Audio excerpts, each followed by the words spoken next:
They want you to charge up to 100% every time. This comes directly from Chevrolet. I kid you not. So you know how we've been telling you, no, 80% or else everything goes kaboom or whatever. Nope. All the way up to 100% every single time. And that's partially due to the fact that it has this new battery chem and this all new powertrain. They retuned it a little bit, but essentially it's a very similar drive unit that is in here powering the front wheels. The big changes on this vehicle, other than the powertrain, it has a 65 kilowatt hour battery. That is usable. Once again, that is according to General Motors, and the birds agree with me. Don't you? Who's a big bad bird? This vehicle actually has the same steel platform as before, so very similar to the previous Chevy Bolt EUV. For those of you who do not remember, the EUV was their kind of higher roof, and that's basically what this is. There we go. What a crime. It doesn't have electric struts lifting it up. It's no big deal. And ta-da! There's a lot of extra cargo space underneath as well.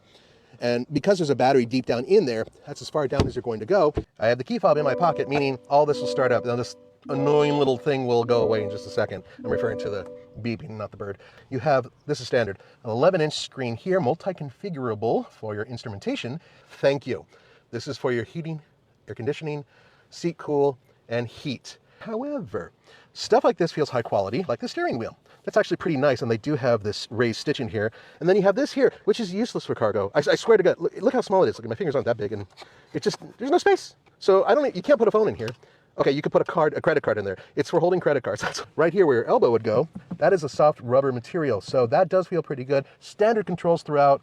Everything is pretty much where it belongs. Look at this cool little cup holder. Look what you could do. You could take these out, and you have these slots over here, and you can just kind of like, if you've got a big gulp, you put that in there, or if you're drinking tea like Roman, you put a little tiny cup right there, European style right there.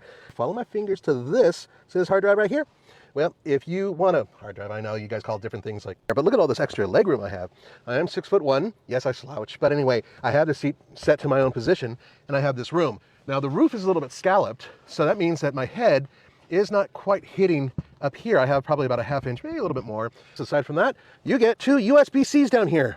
That's cool.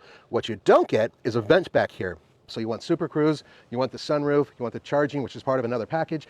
These packages can bring the price into the $40,000 zone, which suddenly makes this not the most affordable electric vehicle in the United States. But once again, it's competitive with Nissan and with Volvo, and to a lesser extent, even Hyundai. So they're all in that same price gap. But Chevrolet, to their credit, if you get the LT and don't put a bunch of stuff on there, it will be the least expensive electric vehicle in the United States.